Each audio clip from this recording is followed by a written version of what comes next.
Stand by to launch FanStream Sports. 3, 2, 1. Let's start. Hello, sports fans. Welcome to FanStream Sports.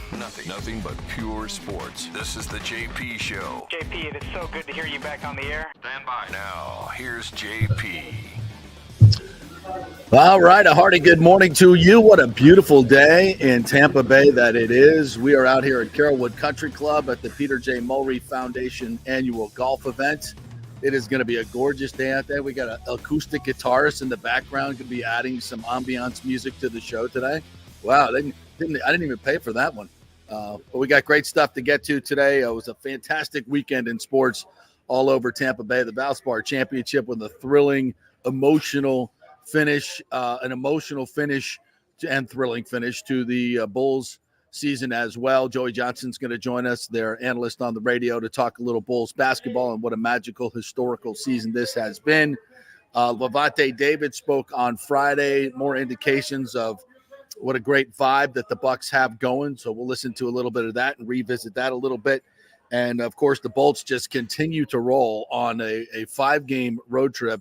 They come up with 9 total points right when they need it.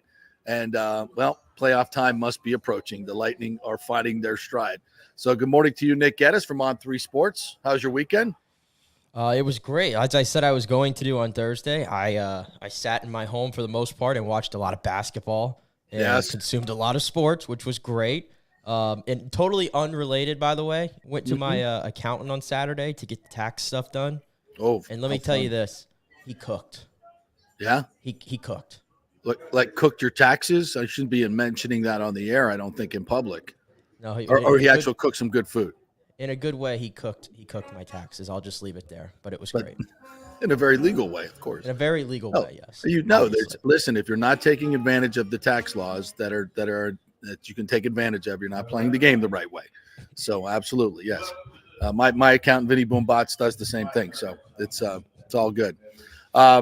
All right, so that means you got a nice little juicy refund coming, is what you're trying to say, that you're going to spend on your lovely bride. Yeah, I don't know. Good for you. I'll be paying my hard-earned tax money this year. Can't wait to write that check. Is Hunter writing a check this year, by the way? Is Hunter Biden writing a check? Or is it just me and you, everybody else? He doesn't have – he doesn't have to pay taxes. Oh, okay, just checking. So do the rest of us have to pay? Anyway. So, and you notice I didn't even mention the NCAA tournament. Chalk. Nothing but chalk.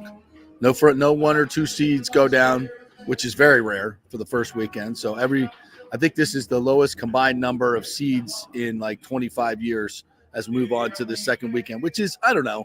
You want the good teams in there at the end, right? You don't want to see blowouts in the Final Four and if you got a true Cinderella that's going to make it all the way, that's always fun. The FAU stories are always fun, but I think we're going to be top heavy this year. Not a whole lot of interest for me in the tournament. I tried to watch some games yesterday. I was much more excited waiting for the USF game, to be honest with you, than the NIT, because I had a rooting interest. You have any interest in this tournament at all? I mean, I love it every single year. So I've had a rooting interest in it, but of course I'm the guy that filled out 10 brackets, and I'm in so many groups and everything. And some of them have stakes on them, like money incentives and things like that. So that'll keep me interested. I'm very invested. But to your point, by the way, you mentioned that it seems like it's very top heavy.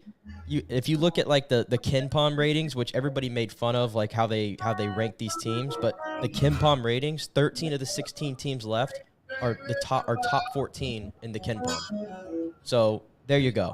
The best teams that were like that all year on paper are the best teams that are still standing now.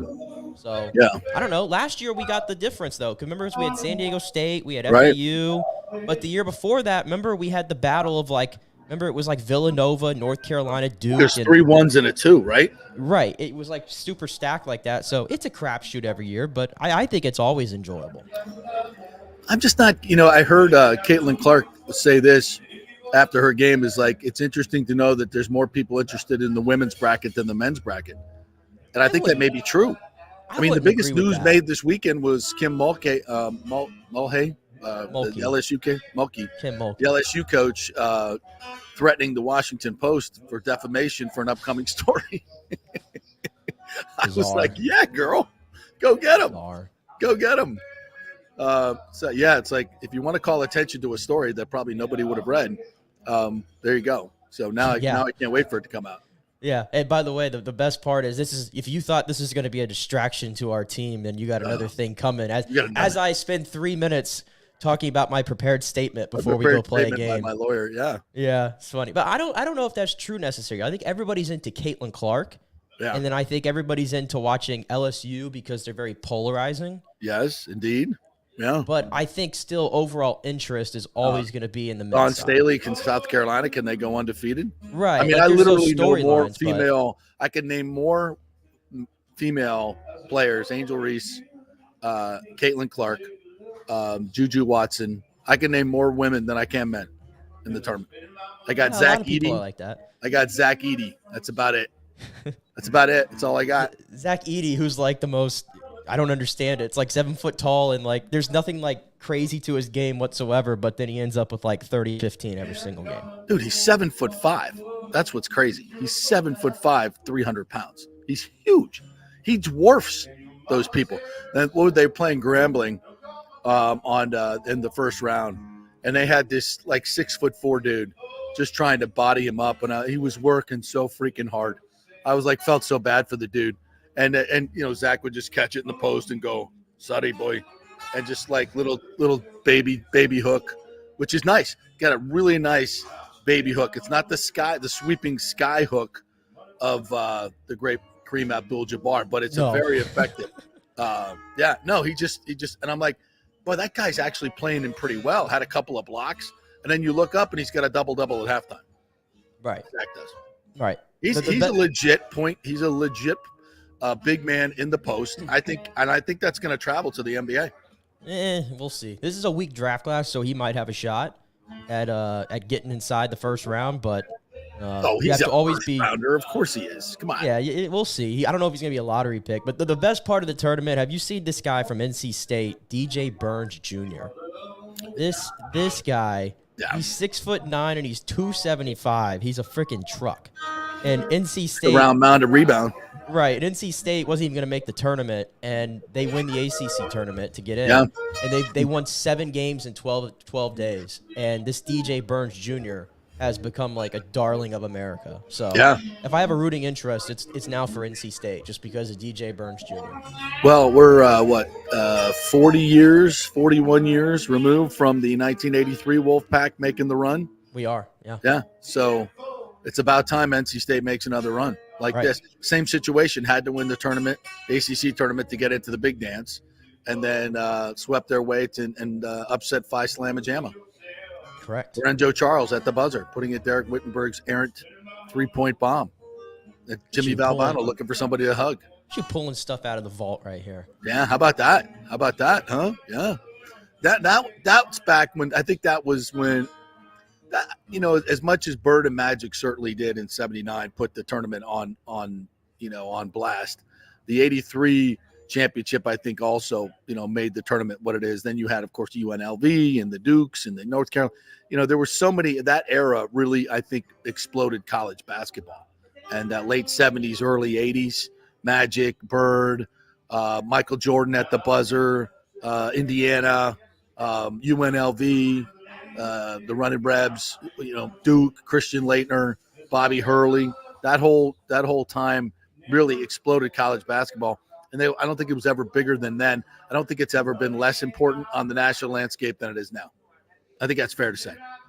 Yeah, I would say so a little bit. We don't have the iconic figures. Like the big iconic figures are not there. Yeah. And it just kind of as an aside, NIL has a chance to fix college basketball. NIL has a chance to fix college basketball because now players can be paid, obviously, and they can make a decent amount of money in college, so they're not forced to go to the NBA. And if guys stay in college 2-3 years, you get these teams, get some continuity going, so it's much better basketball. We know them from year to year. They stay together 3-4 years. Now we can start having a rooting interest in teams and players because they stick around for more than 1 year. Well, And even then if you look at the teams that are winning too, they're always the guys that are loaded with like juniors and seniors and things like that. Like North Carolina, Right. I saw this crazy stat. The average age of like the North Carolina lineup is like 22.2 or something. Yeah, that's old. The average age of the Thunder in the NBA's lineup is like 22.6. Wow. Almost identical. That's incredible. And that's incredible, obviously, and that's how North Carolina has done it and stayed afloat. Whereas you look at Kentucky, the whole one and done thing. Like they have 2 lottery guys who are probably going to go in the top 5. Yeah. And how many games did they win in the NCAA tournament? Well, and that's the thing is you get guys that are going to be top 5 picks, but they're not even very good college players. They don't put up big numbers because they're just not ready yet. Right. But that hurts basketball. Those guys should be in college developing their games for 2, 3, 4 years and then move on to the NBA. I'm just terms, but the only reason they don't was economics. And now that's not going to be a reason anymore. So there's a chance that NIL could save the quality of college basketball, which would be great because so many of these young players aren't ready for the NBA and they have to be drafted just on their potential alone. And it would be better for college basketball and for pro basketball if that wasn't the case. So, for sure. All right, let's bring us to USF. We're going to have Joey Johnston on here in a little bit, and we'll dive a little bit more into it. But that was just an incredible run. I thought it was great that they got one more home game at USF because they lose to VCU last night in a very hard fought game. And their, Achilles heel once again, their defensive rebounding was just atrocious. Offensive board after offensive board for VCU and down the stretch in the last 5 minutes. They got some good looks and fought back, but Youngblood misses a 3 late that would have tied it and got a good look. They executed well down the stretch. Miguel had a great and one, but missed the free throw that would have tied the game. That kind of tilted it into a now you got a free throw, hit a 3, chasing the game a little bit. If he hits that free throw, everything's different. But, man, what a season they put on. And how about the students lining up in the morning for a 7:30 game to get in? I mean, as Amir has said, this ain't the same old South Florida. So tip of the cap to the SoFlo Rodeo, the USF students who have really showed up in basketball. I'm excited to see the same thing happen in football next year. There seems to be a real momentum on campus now for sports and athletics, which has never really been a sustained effort there. You've never really felt that the student body was really into it. And I think this year for football and especially basketball, we've gotten an awakening of the student body, that large student body. And they're suddenly – and we've had Will Turner on and some other folks that are much more familiar with it than me, of how they handle things in student government, how he was talking about the orientation that, when kids come to school, they hardly ever even talk about sports in the orientation, except for just a few minutes of how you get your tickets, blah, blah, blah. So it seems to me that there's an awakening of the student body, which is huge because it's, 45, 50,000 students on campus, or maybe not on campus, but enrolled, and, tens of thousands on campus. And as we move towards the on-campus football stadium, this is a good thing, and it's needed. It's needed. They, these Power 5 conferences, or the ACC, or anybody who's going to absorb USF needs to see this. They need to see that there's an active fan base, an active student fan base that's going to translate to creating great atmospheres in football and basketball, which drives ratings. And I'll even say this: like my wife Casey, she has a sister. Who goes to USF right now. And, we were talking the other night and we were like, are you going to the VCU game? And she's like, no. She's like, if you're not already waiting and ready to go when they put those student tickets on sale, you just don't get them. They're selling out within minutes, essentially. And I can't recall the last time I've seen that happen for a USF men's basketball game. I don't think that's ever happened before. No. So the students have really stepped up to the plate. That team obviously gave them something to kind of latch onto after football season ends, because I've seen this happen a lot of times at universities. It happened at UCF too when I was there. Football season ends, a lot of the students don't really support the other sports. It just kind of, it goes in waves and all that kind of stuff. Yeah, it's no good. Right? But this basketball team gave a lot of people a reason to follow them, a reason to come out. And I mean, you saw the lines yesterday. I saw Joey Knight was taking so many pictures and videos of walking up and down. And it's as far back as you can look, all these students waiting in line to get in for that last home game last night. So that was great. Obviously, would have loved to see them pull that off, but they lost by 5 and they shot only 20% from 3. I mean, they went 4 for 20 from 3, and that's you could talk about all the other things that happened in that game, but VCU shot almost 40% from 3. USF shot 20%. That right there, in my opinion, that's the game. That's the game. It's that simple, but it doesn't change anything. We've been saying that all along. This was a historic season for USF. The momentum is rolling, and Amir Abdur-Rahim, this is a guy who he seems to me like he really loves this university, and I think he deserves a lot of credit, too, for getting the fan base together, because he's out there, he's interacting with the fan base, he just says all the right things, and he does all the right things, too. So Michael Kelly got a winner with Amir Abdur-Rahim. Yeah, he did. Now he's got to hold on to him. Yeah, I think he will. He will. What jobs are still? I think the Louisville job is still open. Did you see Dusty May got the Michigan job from FAU? So that was a little surprising. I thought he was going to Louisville. Coaching this conference though, stepping up to Michigan. That's a big deal, right? That's a big deal. Right. So, will others come looking? Yeah, they are. And now Michael Kelly's got to do his best job to keep him in Tampa Bay. And don't inundate me, USF fans, with how great USF is. You don't have to sell me on that. We all know that. Zimroth has talked about this for years and years and years, that it's a sleeping giant. And I think a lot of people believe that. I was reading an article in The Athletic, one of their main college football writers. I'm trying to forget his name, but one of their national football writers had a little note in his column that said, USF is a sleeping giant. It always, people in the business know that. Huge markets, facilities upgraded now, state of Florida, which obviously has great football and football talent and basketball talent as well. It's just a matter of putting it all together and get the right leadership. Now they have the right leadership in Michael Kelly. They have the right leadership in Rhea Law, which is important. A president that actually values athletics. That hasn't always been the case for a very, very long time. And that's a game changer. You got the board of trustees and Will Weatherford that is very athletics focused, because they know in the game of higher academia, money is a big driver, and what drives money? A successful athletic department.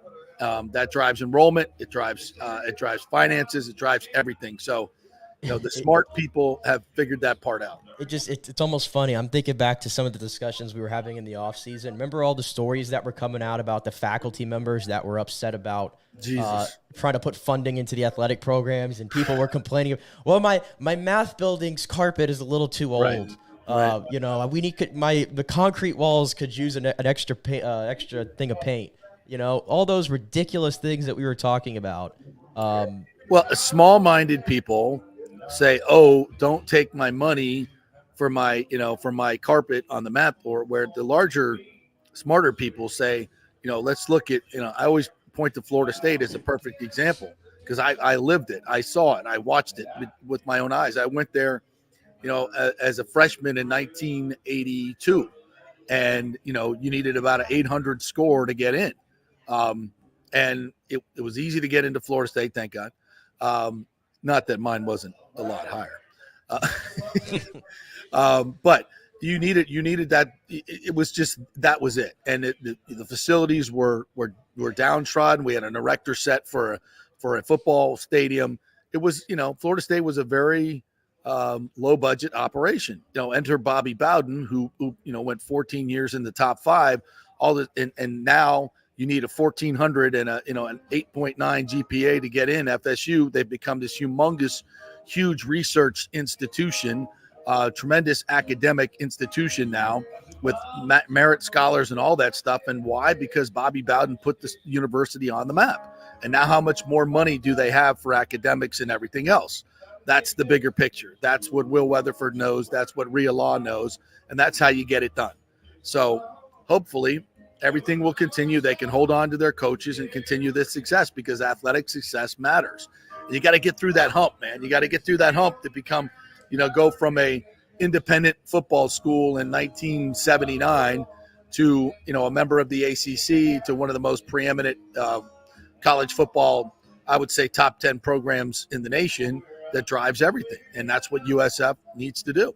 Yeah. And had they not fired Jim Leavitt, they probably would be there already. Yeah. And as it relates to the basketball program, I'm curious to see what happens now, like on the recruiting trail. I want to see what this season does for them there. I have to think, especially with Dusty May leaving FAU, I mean, USF is already – I mean, they didn't win the AAC championship, obviously the tournament, but they were the regular season champions, so they have a lead, I think, right now in that conference. But who I noticed was at the game last night? I saw this picture. Was Carter Knox, who, if you recall, had USF in his Final Three, committed to Kentucky. But he was not only in attendance last night, he was wearing a USF, looks like a windbreaker type deal in the picture. So, I mean, he hasn't signed anything as far as I know yet. So, who knows? Maybe you put another after what happened to Kentucky. Maybe you put a renewed effort to get him signed. I don't know, but we'll see what happens there. Calipari may not be there very long. Exactly. Yeah. So, I don't know. Interesting. We'll see what happens this offseason. But wow, what a huge get. That's a great catch there, Nick Geddes. What a huge get that would be for USF. Right. Ooh. All right, wanted to hit a couple more things before we get to Joey Johnson. What a finish at the Valspar yesterday, and what a scene. Boy, I watched a lot of the tournament on Sunday. It looked fantastic, and it was a great, would it have been nice for Justin Thomas or Jordan Spieth to be in the ring? By the way, Justin Thomas had the lead on Saturday. Absolutely imploded. Oh, my God. What the hell happened? That was bizarre. But that course, I'm telling you, man, you hit that ball in the rough this week, and you were not making par. You were not making par. That was a very, very, very difficult setup. And it rewarded the straight hitters and the guys that were controlling their ball. And what an emotional win for Peter Malnati, who hadn't won in 10 years on tour, had not won since his kids were born, had the whole family there, which is really interesting. He had said he's been invited many, many times to go to Augusta to play the course or to go to the tournament. He said, I'm not going until I win my way in. And now he's won his way in, as also getting into all the signature events as well. Former member of the Players Committee, very well liked on tour, and really played great down the stretch. At 16, he hits it into the nasty rough, but he gets relief from the sprinkler, which moves him to the fringe. Huge break. He gets it up and down on 16 and then almost jars it on 17, hits it to about 4 feet on 17, the long par 3, makes the birdie there to take the lead. Then on 18, hits his drive into the bunker, but got a good lie. For these guys, that's, fairway bunker, oh my God. For these guys, it's not a big deal. Hit a beautiful shot right over the top of the pin, and then two-putted for the win. Just a tremendous emotional, and he actually had to mark his ball, which is about 4 inches from going in. So he marked his ball, and he kind of stepped away. And I like that he did that. He stepped away to kind of, take it all in, and was just, started really getting emotional and crying on the green. And then luckily only had a little tap in. So he taps it in, and then you have to wait a group or two before he gets his trophy. But that was a great show put on by Tracy West and Rondé Barber and the whole team out there at Valspar. Absolutely. The crowds were just overflowing. They had the big Cole Swindell event on Saturday night. That was a huge success. The weather held off. So another humongous success for Valspar. Anybody who went out there this weekend had a tremendous experience, and I'm sure we'll be back. So kudos to everybody out there. Great job. Yeah, I will say this. I think, the Valspar's gotten to a point where it can sell itself, but obviously some of the big names this year were able to sell the event. Yeah. But I mean, I know a lot of people probably didn't even know who Peter Malnati was until yesterday. Yeah. Unless you're like a hardcore golf fan. Yeah. But if you want to see what it's all about, you mentioned it, first victory in over 3,000 days. His family was there to see him. His little kid, his son, who I believe was 4 years old, And it's so funny how things work. It's like I see him and I'm like, oh, he has a yellow ball. I don't see too many guys on tour hitting a yellow ball. Yeah. And, of course, there was a story behind it, and he said that, I switched because my 4-year-old likes them. It makes me think of him, and that's worth a smile or two, which is worth a lot out there for me. That's what it's all about, isn't it? Love it. I mean, Yeah. that's great. And then he obviously broke down, obviously, when he got to see his family. He gave some incredible quotes about life as like a golfer and thinking like you might not win again and that feeling.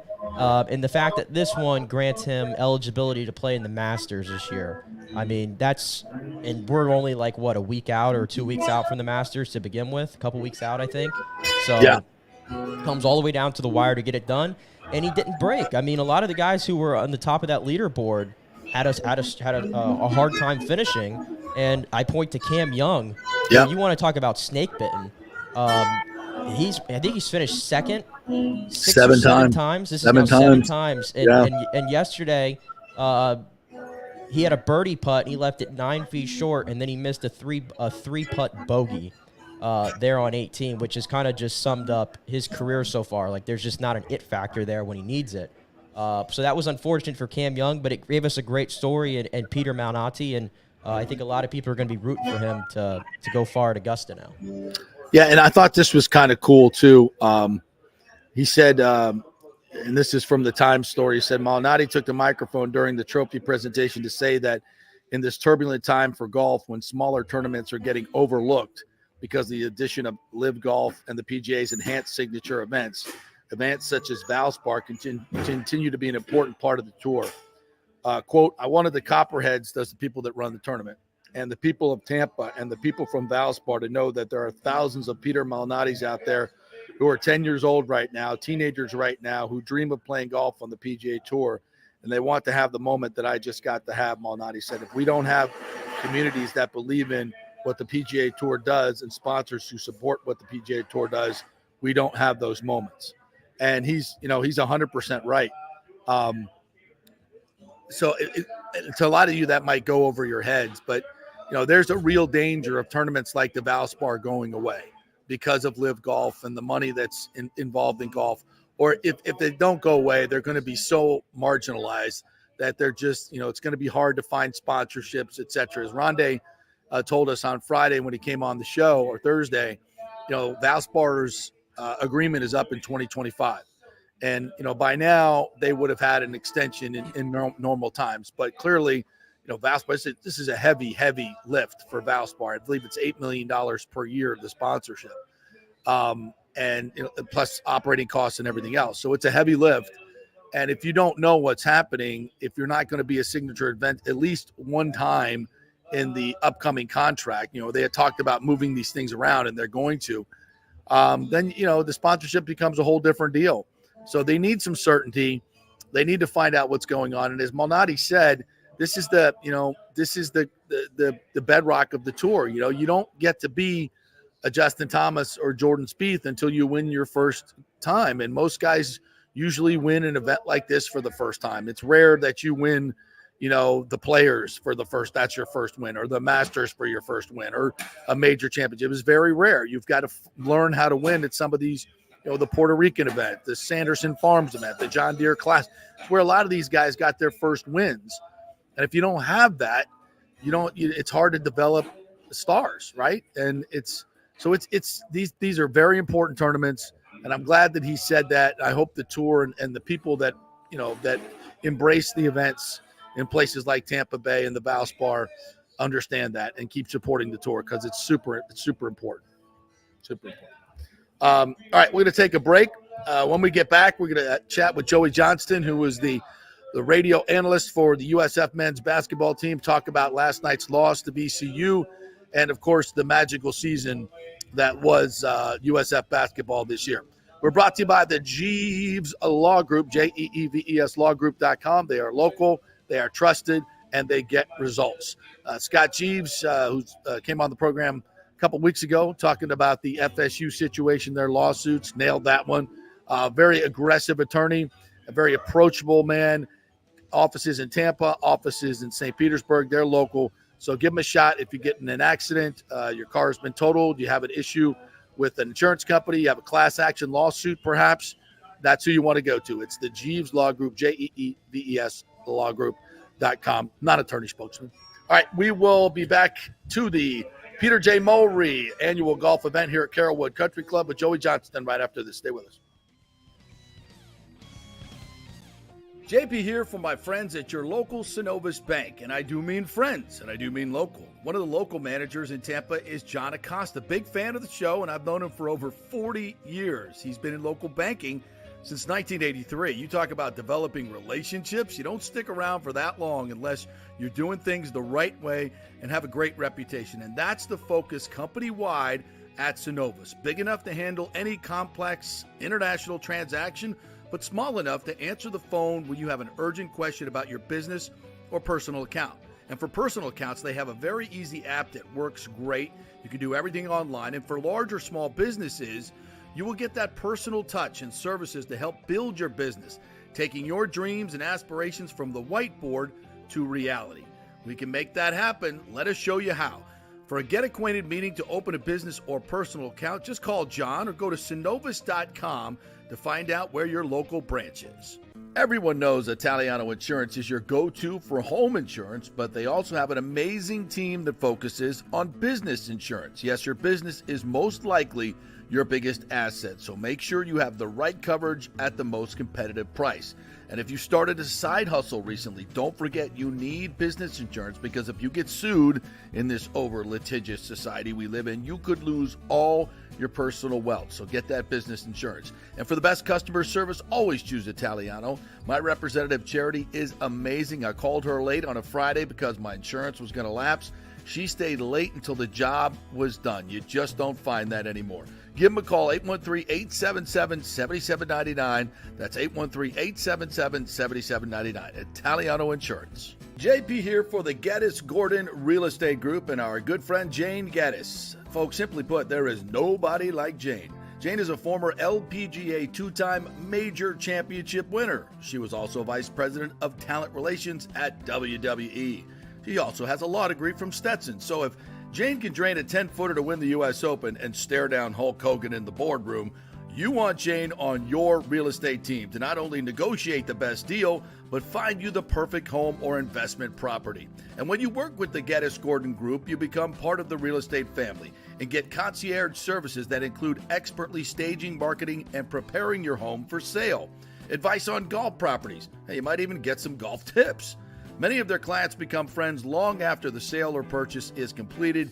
It's all part of the deal. So if you're looking for that perfect home or investment property or trying to get top dollar for your home, go with Jane Geddes and the Geddes Gordon Group, because there's nobody like Jane.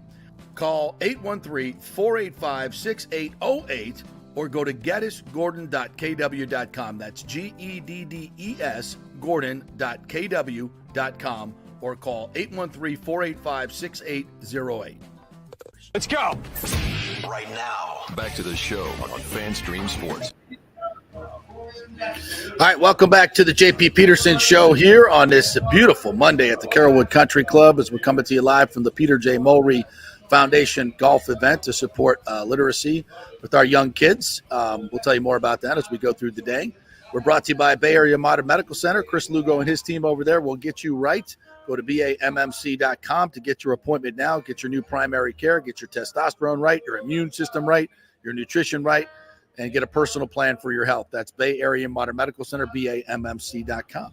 All right, we want to welcome in our good friend Joey Johnston, who is the radio analyst for the USF men's basketball team. Good morning to you, Joey. Tough loss last night, but, man, what a magical season, huh? Yeah, and just as I say that, he disappears. He goes off into the ether as he was coming to us on his phone from his car. We'll see if he pops back up here. Joe, if you can hear us. Yes. Back out. Can you hear me? Yeah, that's good. All right, we'll do. Okay. We got the audio. That looks good. That sounds good. How are you, man? I'm good. It's first day of not had a basketball season to follow a basketball team, so the adrenaline has left my body. But other than that, I'm great. Yeah, it kind of consumes you when you go on a run like that all season long, right? Yeah, it really does. And you know, teams all over the country are feeling the same way as they exit the NCAA or NIT. It's you go back to October when practice starts to right now, and then you wake up and say, what do I do now? No more games, but it's a magic ride for sure. Well, talk a little bit about last night's game. That bugaboo of not being able to get a big defensive rebound when they needed it kind of bit them in the butt last night. That was a very physical VCU team, especially down low. Yeah, it really was. They got beaten on the boards, and they also just were not able to shoot from long range like they had most of the season. And there were a few times that happened to USF where they shot poorly from 3-point range, and that pretty much coincided with the defeats that they had. And all that being said, they were still very much in the game right till the end. Could have tied it at the end. A free throw was missed. And there were things here, things there that could have led to victory. But the bottom line, I think VCU was a better team last night, and they deserved to win. And USF came painfully close to getting a trip to Utah, and which would have been a difficult game in itself. But what a ride they had! What a crowd they had again last night! It just showed you that maybe this program has finally turned a corner, and all the things that people have been talking about, not only for years, but for decades in terms of USF basketball reaching its potential and what it could be. I think we might be at that place where we can actually realize those things. I guess the first question is, how important is it to keep Amir here? Obviously he has already put a culture in place that could be sustainable if he stays. That's going to be, it's big time college basketball. It's big money. I'm sure Michael Kelly wants to reward him monetarily, but as we just saw Dusty May take off from FAU to Michigan, when the big dogs come calling, it's hard to say no, right? Oh, it's very hard to say no, and yes, that's job one, is to keep your leadership in place. I would, never say never on anything. Always in sports, as you know, you get surprised every time you start thinking in absolutes, but I would be surprised if he were to just vanish right now. I think he's got something really big and special in place for next year with his personnel, with probably the schedule they're going to play. And I do think they'll be an NCAA level team next year and be able to carry on this level of success. And he'll have a very senior laden team next year with the guys that he brought from Kennesaw State. So again, I'd be surprised if he were to up and leave for anywhere right now. After next year, all bets may be off. But the larger question will be, what's his belief in what this program can do? And if they can reward him financially, maybe this is a place where he does want to put a few roots down, because I know he loves living here, as everyone who comes here does, every coach, every manager, and then their family particularly. Nobody wants to leave once they get here. I mean, look at us. We're still here, and we can't blame anybody for that. So if he believes they can continually win at the highest level, if they get the financial support that's needed and they can recruit the players he wants, maybe that's a place he can stay. So, stay tuned on that. But I do believe that he's got at least another good year in him. And one thing he said a few weeks ago that was interesting, he always talks about his parents and all the lessons they taught him. And one thing he said they told him was, when you're looking for a job, don't chase money, chase people, chase good people. And if the people aren't good and the money is good, don't do it. That was at least what he said is a mantra that he lives by. So I do think it's about more than money for him, although money is the bottom line. We all know that. But I do think there's some intrinsic value to being here. And I certainly think he believes the job isn't done yet, and they have a great year coming. Boy, that's a great lesson for everyone, not just basketball coaches. Chase people, don't chase money. Chase quality of life, and you can definitely sell that here. Joey Johnson joining us here, radio analyst for the USF men's basketball and senior writer. Also, tell us a little bit more about the guys that are coming back. I mean, you mentioned just some of the seniors. Is Youngblood back?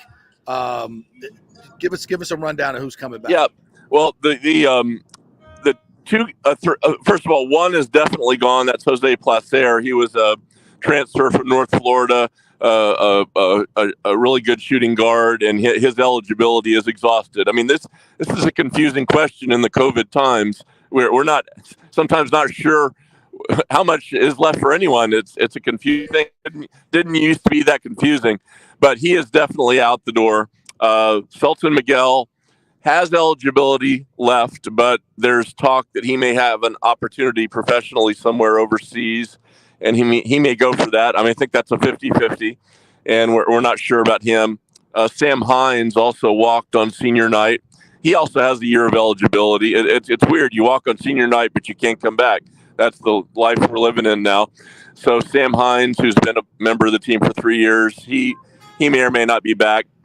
The rest on paper are eligible to come back. Chris Youngblood, Brandon Stroud, Jaden Reed. Obviously, he's a freshman. He'll be back. Kason Pryor will be back. So the core of a really, really good team is coming back for USF. These are the most of the guys that did the dirty work on a borderline NCAA team. They also have at least one good recruit that's coming in, C.J. Brown from Georgia, who was the 5A player of the year and a state champion in the state of Georgia. And in the portal era with the attrition, if guys leave, that opens up scholarships.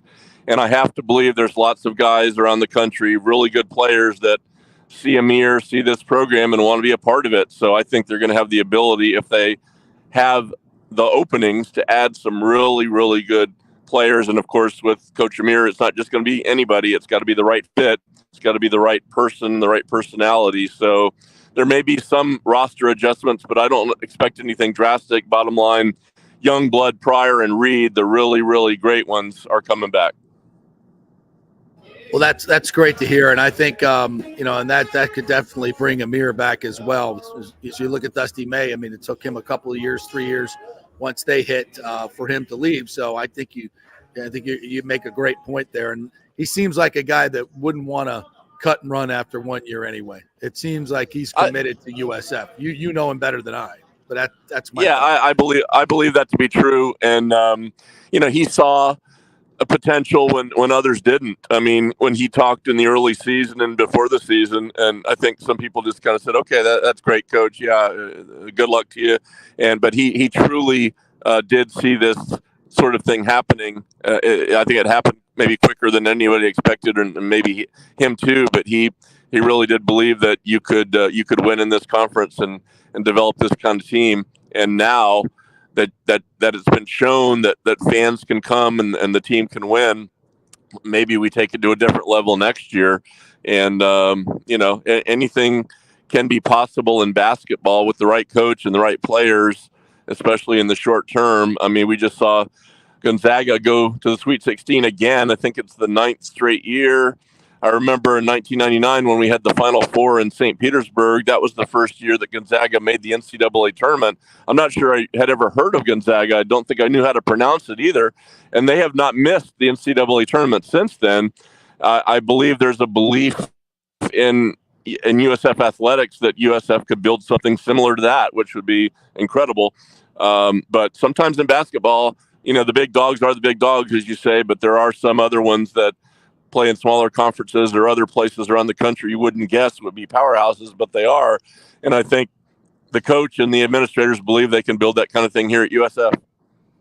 Hey, I did want to ask you real quick on the topic of scheduling. We saw USF and UCF get a chance to play in that first round NIT game.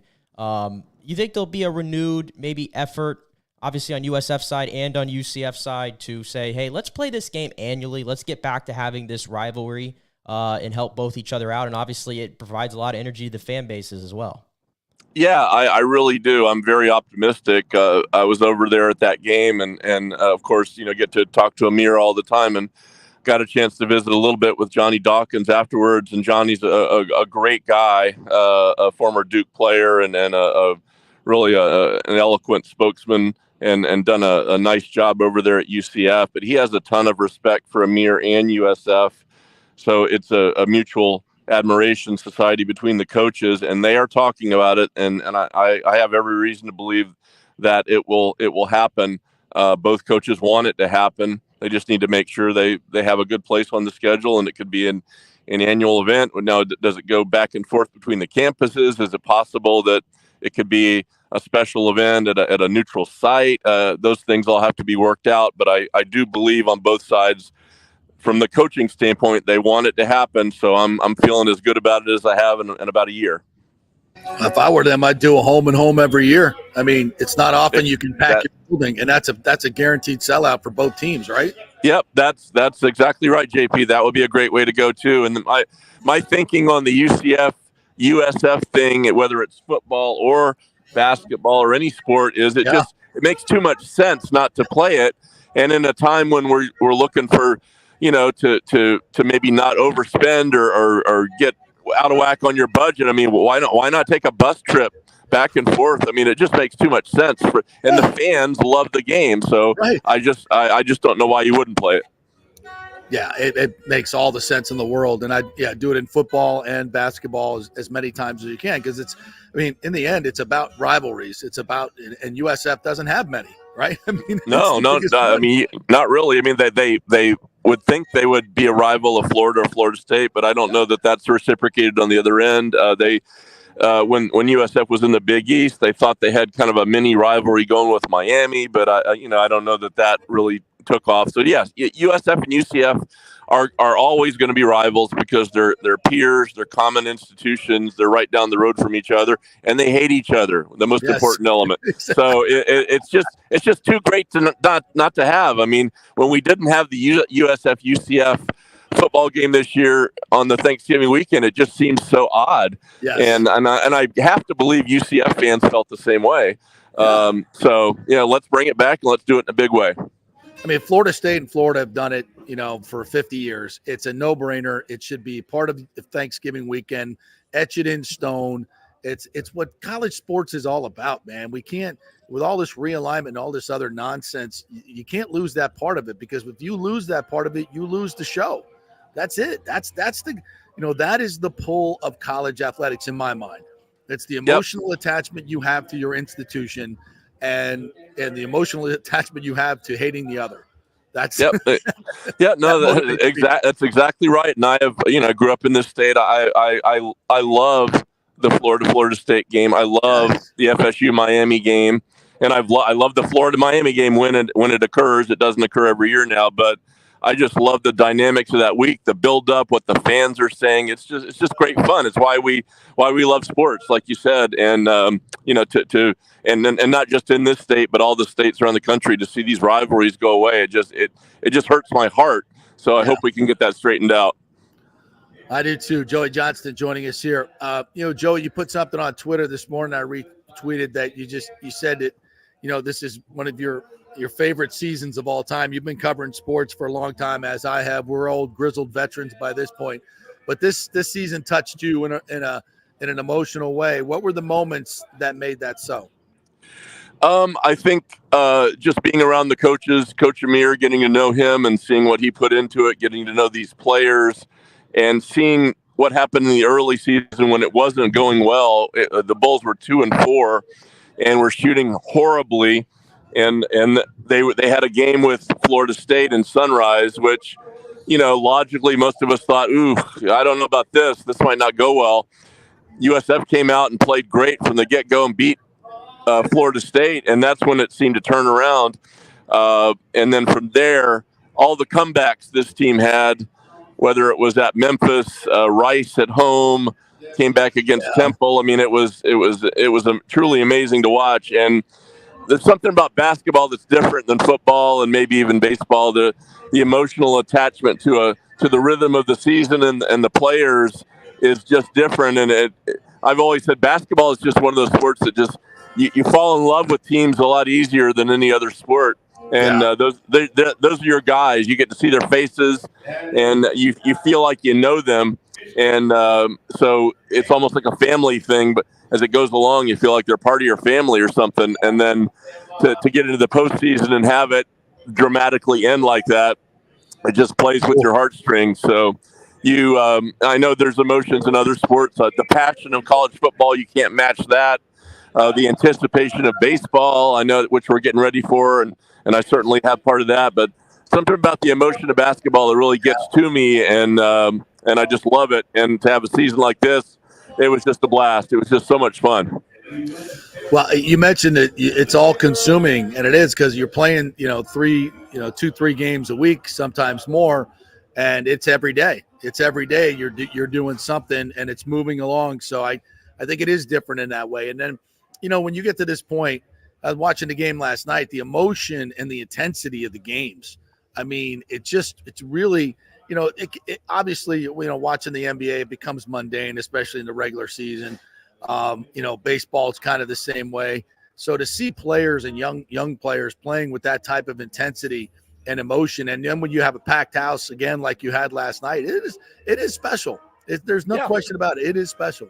Yeah, it's to me, it's one of the hallmarks of going to college and being a college student is to have that opportunity. I mean, football the same way, but a different kind of way. Football's a different animal. Basketball is just kind of like you roll out of your dorm, you run down to the gym, you watch your team play basketball, you paint your face. That's just part of being a college student, and USF students got a big taste of that this year, and I think they're excited about next year. Yeah, and to that point, I was mentioning it before you came on. That's the secret sauce of athletics in college. You got to have a rabid fan base. You got to have a student fan base that comes out to every game and creates an atmosphere for these players. And that hasn't always been the case at South Florida. No. And I think that this season has changed that. Not only, football a little bit, but basketball for sure. No question. For sure. And then with the arrival of an on-campus football stadium, that'll change it even more and make it a completely traditional experience. But then all of that is lumped into another thing that next year could be great. It could be NCAA. It could go to an even higher level, but it will be different. It won't be this season, and that's another dynamic that you have to watch. I think back to when Tony Dungy came to the Bucks, and the Bucks got good. And the first year, there was never another first year. When the Rays got good in 2008, that first year, there was never a duplication of that because the expectations come. And now next year, everyone is going to expect USF to do certain things, and they may do that, but we won't have the innocence and the joy that we had this year. It'll be just be a different animal. Well said, Joey. And that if there was a moment, I think that I took notice, and I wasn't there, but you were. It was that Memphis game when they came from 20 down against a top 10 Memphis team at the time. What was that like? That was a crazy. First of all, it was freezing cold in Memphis, and the roads were treacherous. The crowd. Another thing that maybe worked in USF's favor, the crowd was a little bit down that night because people didn't want to get out on the roads and travel. So it was a good crowd, but it wasn't a sellout crowd like Memphis often has.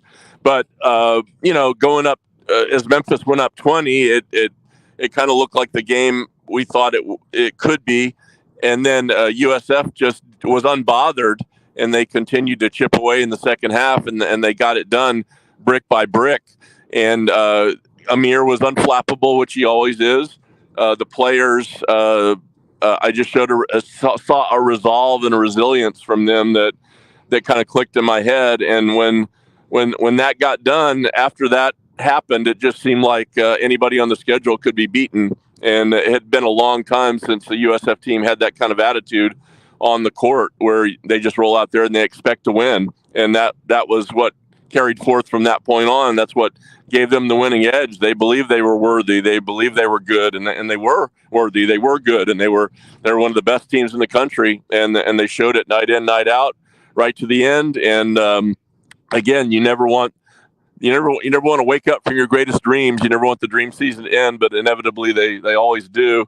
And I'm sure there's a lot of pain right now for USF supporters and coaches and players, but the pain will subside, and they'll start to appreciate just what we saw this year, which was not only history, it was just a great amount of fun. All right, and the last one, the FAU game, which I went to, and it was like, wow, this is old school, man. This is reminded me of some of the atmospheres when I covered the ACC at Cameron and the Dean Dome and Wake Forest.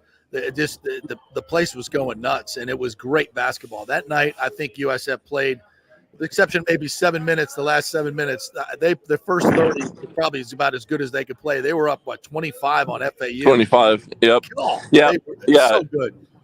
No, it really was. And it was a Sunday noon game, which is can be a tricky time for a lot of people to come. But they came early and they stayed late, and it was one of the better college games you'll ever see. I mean, great respect to FAU and Dusty May, who had a great 2-year run, and disappointed they went out early in the tournament. But they had an exceptional team. I mean, they beat some great teams, and the USF had it on their side that afternoon, and Dusty May admired it, as did every coach you talk to. I mean, we talked to Ryan Odom last night. He's the coach of VCU, who started his career at USF as a GA back in the day under Seth Greenberg. And we were just talking after the game. He's saying, "Man, this atmosphere is just incredible." People just admire what's being built here. It's a tough place to play, man. It's a tough place for the opponents to come in, and the coaches see that. So that is definitely an intangible for USF when you get a building where people dread coming. So that's a cool part of it as well.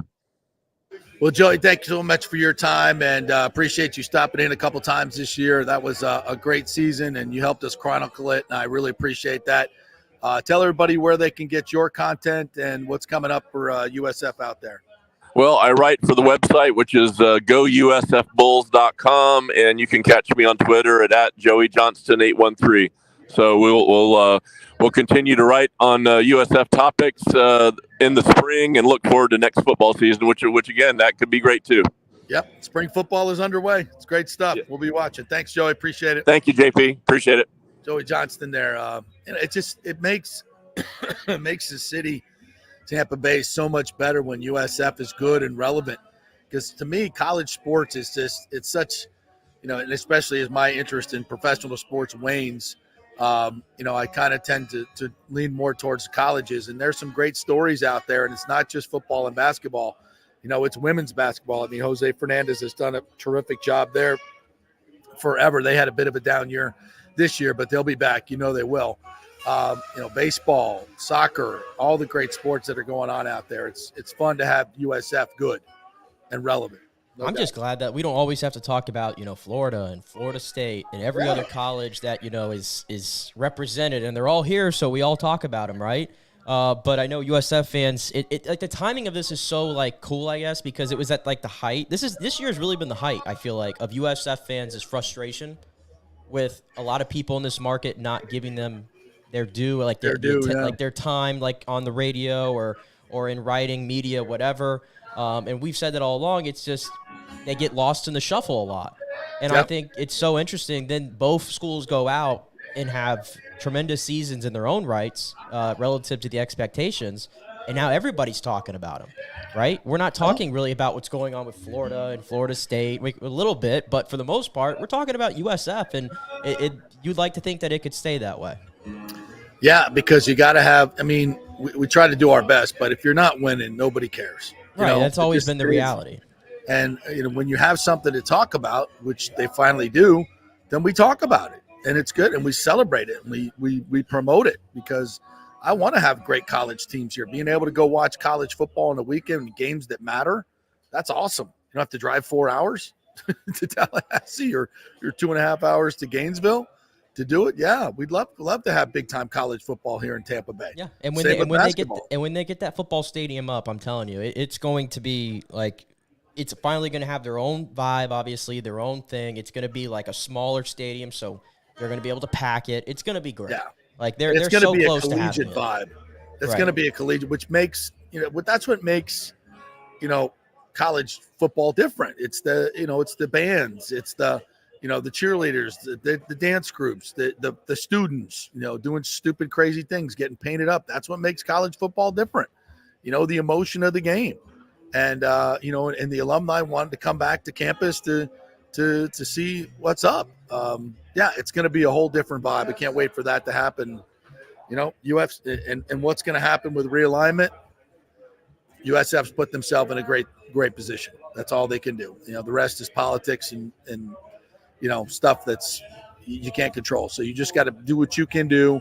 And Michael Kelly has done a great job of that. So, all right, we'll take a quick break. We'll come back on the other side, talk a little Rays baseball. We'll get into the Lavonte David press conference from Friday. We missed that, so it was just after our show. So I want to celebrate him a little bit. And the theme That's kind of in this show, really. It's about family. And for Lavonte David, that's what it's always been about. So we'll take a quick break. We're coming to you live from the Peter J. Mulry Foundation Golf Tournament here at Carrollwood Country Club. Come on over and say hello. We'll be back right after this. Stay with us.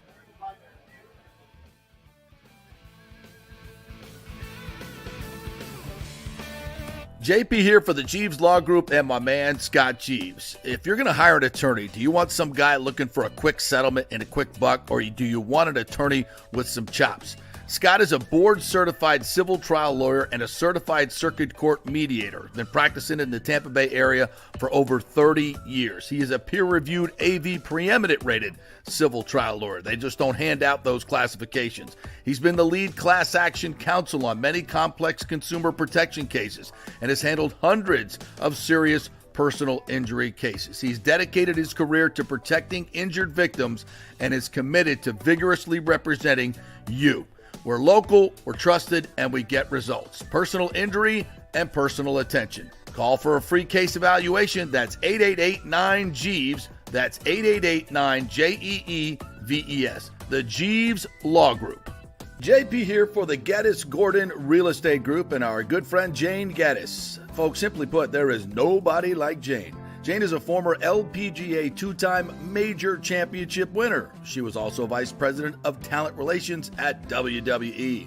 She also has a law degree from Stetson. So if Jane can drain a 10-footer to win the U.S. Open and stare down Hulk Hogan in the boardroom, you want Jane on your real estate team to not only negotiate the best deal, but find you the perfect home or investment property. And when you work with the Geddes Gordon Group, you become part of the real estate family and get concierge services that include expertly staging, marketing, and preparing your home for sale. Advice on golf properties. Hey, you might even get some golf tips. Many of their clients become friends long after the sale or purchase is completed.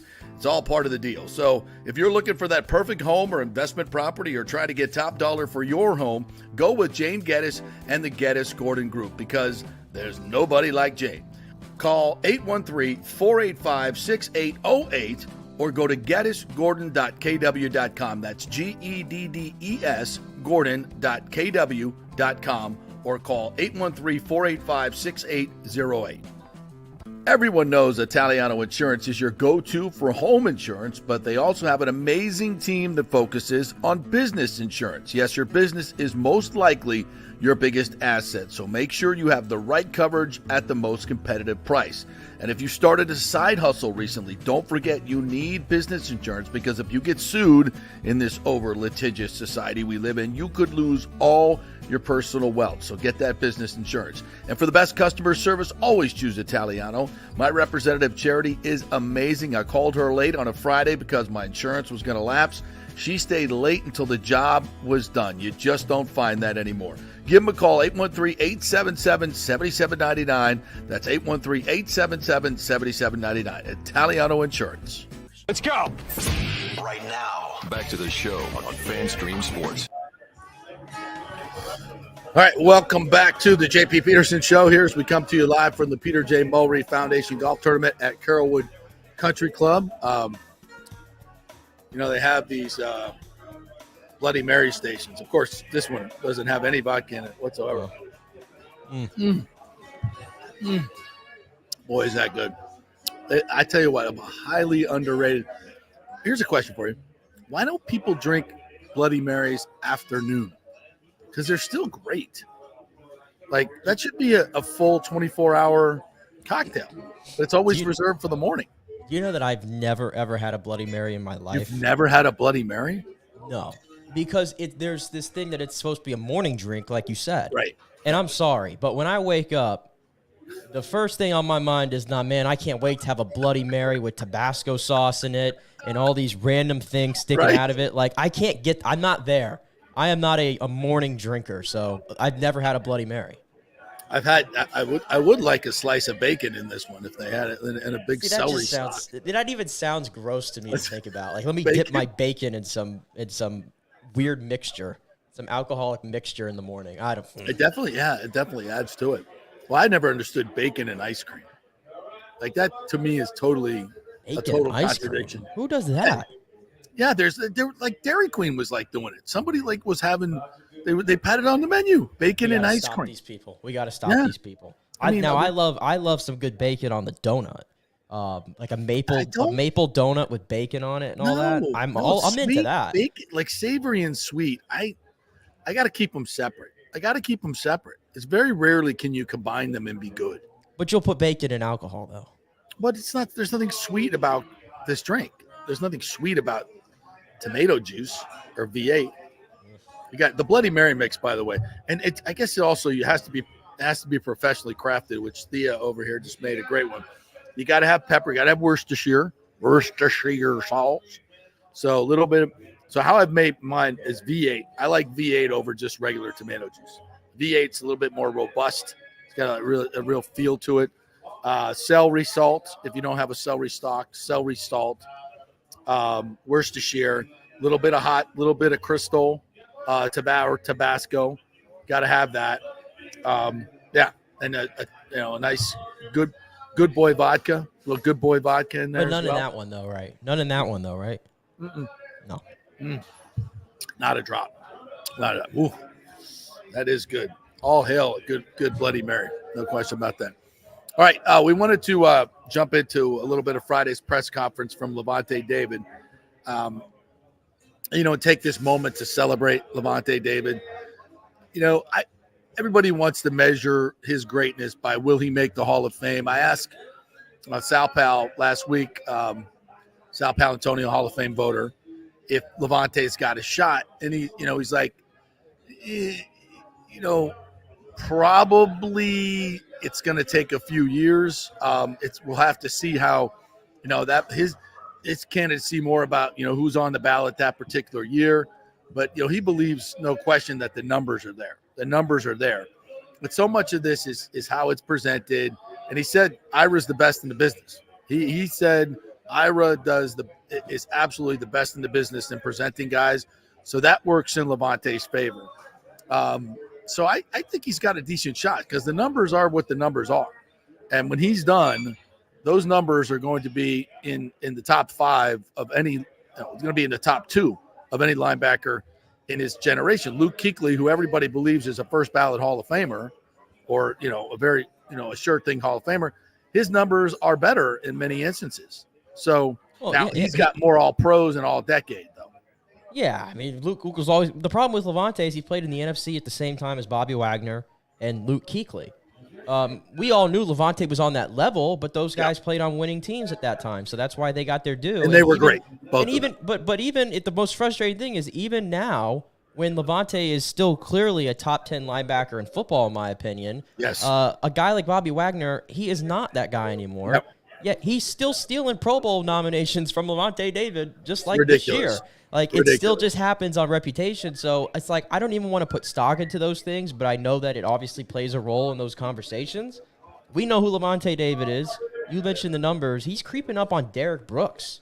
Yeah. Like, for crying out loud. 250 tackles away. Yeah. When it comes to, like, Buccaneers records. So, and even the more frustrating part, too, is even the years the Bucs were now winning, like, yeah, Lavonte got a little bit of more due, but it was more about, man, Lavonte's good. But, man, that Devin White, though, he is something special. Like, even Devin, I would argue, got more praise than Lavonte did while the Bucs have been winning. Yeah. No, it's like every week Jonathan Vilma is telling us how great Devin White is. I'm like, dude. Right. I don't mean to, like, go redo the Devin thing. I'm not going to. I'm just pointing it out that it feels like even when the Bucs are winning and they were in the public eye, it was still more about, man, Devin White. And it was never about Lavonte David. And I don't get it. I really don't understand it. But I've been fighting this uphill battle for years. We all have. Devin's always been more, on Instagram, more high profile, running his mouth more. He's made maybe more splash plays, whereas, not that Lavonte hasn't. I mean, his fumble recoveries and caused fumbles are the most in football during his time that he's played, going back 12 years. So he's to me, and Jason Light said this at the press conference, and I think it's the ultimate compliment. They have a picture of a silhouette on the draft board, and they say, this silhouette is Lavonte David. that's the player that they're always looking for to draft. Character-wise, effort-wise, professionalism-wise, talent-wise, everything. That's the person they're always looking for. He is the standard, and I don't know if there's a better compliment that you can make of a player than that. You can't. You absolutely can't. All right, well, let's listen into Lavonte David as he met the media the other day and signed a contract, a one-year deal up to $10 million, still a steal at that number. And here's Lavonte David as he met the media.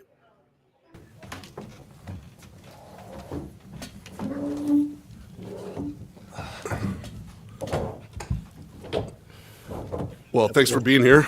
Yeah, Jason Light. It's an honor to be here. I think this is the fourth time doing a contract with Lavonte. You know, it's a given this some thought, it's really an honor and a privilege for all of us that work in this business that aren't players to be in the NFL because of the fact that most of us just have a lot of passion and love this game. The reason we love it is because we get to be around great players.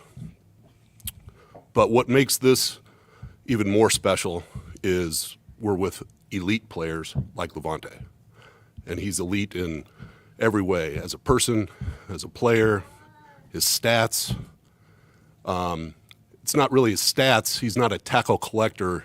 He makes these plays when they count, and very consistently too. And he's playing at the best level that he's ever played right now. And he'll continue to do that. So he's on a Hall of Fame trek, for sure. We're up. Where's Ira? No pressure, Ira. So this day makes it extra special to be here with Lavonte just because of who he is and the player that he is and will be and is going to help us get another championship. So go ahead. Best words I ever heard spoken. But I appreciate that. Like I said before, I thank you for the constant communication and then just the will to be able to get this thing done, for me to be able to come back for another year. Obviously it's a dream of mine, a dream of anybody to, play all your tenures at one organization. And, I just want to thank you, the Glazer family, for everybody just for making this happen for me and my family. And I'm definitely grateful and thankful. So, like I said, I appreciate those kind words, but I'm definitely going to, prove you right by giving me this opportunity again. All right, we'll open it up to questions. Questions from the media. So many good seasons, so many bad seasons too. You've had opportunities to leave as well. Why did you keep choosing Tampa? Because for a long time, things weren't looking so great. Yeah. And there wasn't, potential to compete for a championship. Yeah, I think it's just my personal drive and my personal competitiveness. Just knowing that one day everything will be how it is right now. Being able to win, 3 divisional championships, getting the Super Bowl, I love it, and I just knew that one day that'll happen, and we was able to get the the right people in the building, and we was able to do that. But just for me personally, I just didn't want to. I felt like I was giving up if I do something like that, and for an organization to draft me, and be able to have that faith in me, give me a contract after 3 years, just goes to show like how they feel about me. So it was only right that I ride it out to see how far this thing gonna go, and it's been a blessing, and I'm thankful. We got a Super Bowl out of it, so I'm definitely grateful for that. What gave you that faith that things would turn around? Just obviously, honestly, talking to Jason when we hired BA, and then having a word with BA, and then having a word with Coach Bowles, just talking to those guys, just hearing the confidence in their voice, and just understanding that this thing is a process. It's gonna take time, but those guys came in and made those things work right away. I just remember my first day in the OD meetings with Coach Bowles. I never played in the 3-4, and I was always in the 4-3, so I didn't know how it would work. I was a little bit uncomfortable because I thought I was undersized. I thought you had to be real big to play in the 3-4, but just looking at it, I'm like, oh, I'll be fine in this. And then just like going through everything and just seeing how everything works for my my benefit. It all worked out, and I enjoy playing in this defense. and it shows. Lavonte, what has been the key to your longevity? Because in a year where not many players play this long, but Jason mentioned this statistically and otherwise is one of your better years. So how are you able to even improve and maintain that level? First and foremost, God's grace. Just being blessed to be in this position. Be able to play at a high level like this with a lot of bad things happen, injuries and stuff like that. Be able to play full seasons without having no crazy things happen, no real surgeries and stuff like that. So it's definitely glory to God for that. But just adding to it, just trying to take care of myself. Just being on top of things year round. Not letting small things turn into big things, and just doing what I'm supposed to do, being what I'm supposed to be, and just being disciplined throughout the process. About the ups and downs of your career. Yeah. In terms of how the team did. I mean, those first 6-7 years Mhm. were pretty rough. Yeah. The last 3 or 4 have been Yeah. pretty glorious. Yeah. How does that affect how you approach the game? Those first whatever years is obviously difficult. I remember I was having a conversation with this couple weeks ago or whatever. Just I used to take a lot of stuff out on my family when they used to come up when we wasn't winning, things like that, and then just me, maturing because I take it so hard. Nobody likes to lose, and just dealing with that, and then just maturing, and then obviously having BA and them come in, that kind of changed my perspective on a lot of things. Just understanding his history and his background and the guys he bringing in with him, people who I could relate to and stuff like that, kind of gave me a new sense of hope. So and then it changed around right away. I know the first year didn't go how we wanted it to go when they was here, but just looking back on it, I'm a defensive guy, so I'm gonna talk about defense. We had a great year, defensively. It was fun. I was having fun. A lot of guys were having fun. We had a lot of guys who made plays for us, and just knowing that those guys was able to come back, and then obviously adding Tom to the mix, kind of changed everything. And it just was a culture change and a standard that was set, and those guys came in, and that's something that I feel like I needed to be a part of. Things didn't work out those previous years. You build relationships with people and stuff like that. Things didn't work out no matter how it didn't work out. But now, you just get a sense of just having fun and loving the game more. Over the course of your career, have you been able to reflect at all about just what you meant to this organization and to the fans here? Is that something you'll probably think about more once you're done? Yeah, I mean, I want to say, after the Super Bowl year, you kind of just think back, and you just get a lot of messages from people, just telling me how proud of me they are, just because me sticking around through those tough years and stuff like that, and then now going to my 13th season, and you just reflect and go out it was kind of like a blur for real, because things been pretty smooth since then, so but definitely a testament to what this organization is, just sticking with people who they have faith in, who they trust, and be able to have me here to be able to be around for the turnaround that we did have was just a blessing, just a true testament to how I am, how I put my hard hat on and go to work, and then just the people around here, all you guys who've been here too through those hard times. So I'm sure you guys have faith in us as well. So definitely a blessing for that. Take us through the process of how you decide. I know you've kind of been, when we talk year to year for a while now, but who do you talk to? How do you know? I assume you knew how well you played last year, but are there people that, because no one wants to stay at the party too long, at least about you. So how do you, what's the process of saying, yeah, I want to play one more season? You have a little girl now, you have a family, all that. It's always an ongoing discussion, especially after year 10. Everybody's dream is to get to 10 years and then just see how I go from there.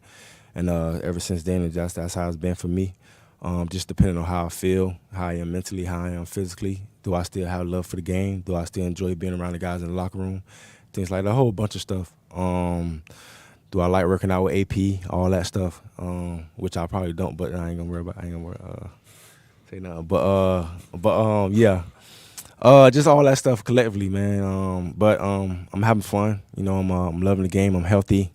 And then just you're gonna see how I go from there, from here on out. You've been here for quite a long time. You just mentioned going into your 13th season, and you're here to play another season. But there's a lot of young players coming in the draft. free agency. How important is it to you to kind of show them the ropes and kind of guide them, having been in this not only in this organization for so long, but in the NFL for so long? Yeah, I mean, it's very important. You know, a lot of our young players we count on when they come in. You know, we had a couple young guys come in and start right away. And, you know, that can be difficult for, you know, young guys handling the pressure, playing in the NFL and being around, you know, vet guys and try to prove us, guys like myself, right. So all I just try to do, just keep them calm, you know, just be real as possible, you know, just be authentic, not be too high, not be too low. Just trying to put into way to things to where they, you know, where they can understand, you know, where I'm coming from, you know, not just about football, but about life, you know, playing in the NFL too as well. So, you know, it was something like that with Kalijah. You know, me and Kalijah kind of grew up in the same neighborhood, went to the same high school and stuff like that. So, you know, he was one of those guys who, you know, obviously was comfortable with me all right away, and then I was able to, you know, give him a little game on certain things. So, you know, everything was working out well from him. But a lot of the other guys too, you know, and the incoming guys too. You know, I don't mind, you know, being that guy to, you know, kind of get those guys advice and stuff. So, you know, I feel like it's my due diligence to do stuff like that. Another guy that really looked up to you as a role model is Devin White. He's not here anymore. He's headed to Philadelphia. And I know you guys worked closely together for the last few years. What advice did you offer him? Because I know he saw you out for a lot of things. Yeah, man, just dealing with everything all year. You know, I speak to him day to day. You know, I spoke to him through the whole process, and just trying to give him, encourage him. You know, keep his head up high. You know, just when he get another opportunity, you know, take advantage of it. You know, told him, you know, our relationship would never end. You know, the bond we built when we was here together. You know, playing with a guy like that, you know, kind of made my job easier too as well. So he's definitely gonna be missed. But you know, Devin, you know, beyond football, you know, he's like my little brother. I tell y'all this all the time. You know, he aggravate me, still send me videos of horses. I don't know why, but he definitely I'm wishing him the best, and I hope he gets what he's due. One day last year, you guys won the division. There wasn't many expectations outside of here, and you know, basically free agency was bringing back Mike, bringing back you know all the starters and Baker and yourself. So, what do you feel about this team, about this year in terms of your chances? How close were you, do you think, a year ago, and what does it take to get all? We was very close. We was very close. What I said in the locker room after the end of that game, I told all those guys, you know, keep your head high. You know, you have nothing to be down about. You know, we had a great season. You know, a lot of people counted us out. A lot of people doubted us. You know, especially when we was 4-7. And you know, we climbed up out of that, and that just goes to show like what type of team we have.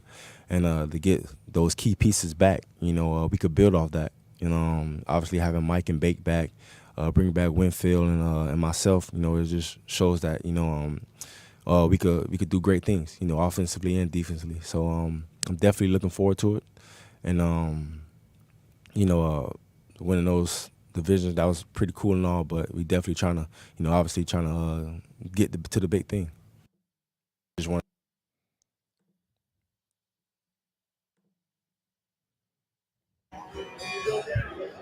There is Lavonte David at his press conference on Friday, and great to have him back in the fold. He is the backbone of this Buccaneers defense, and if he can stay healthy and with the additions that they made, you know, where they got to improve obviously is their pass defense. And you know, they did a great job in the red zone for most of last year, but their pass defense I think ranked 27th in the league.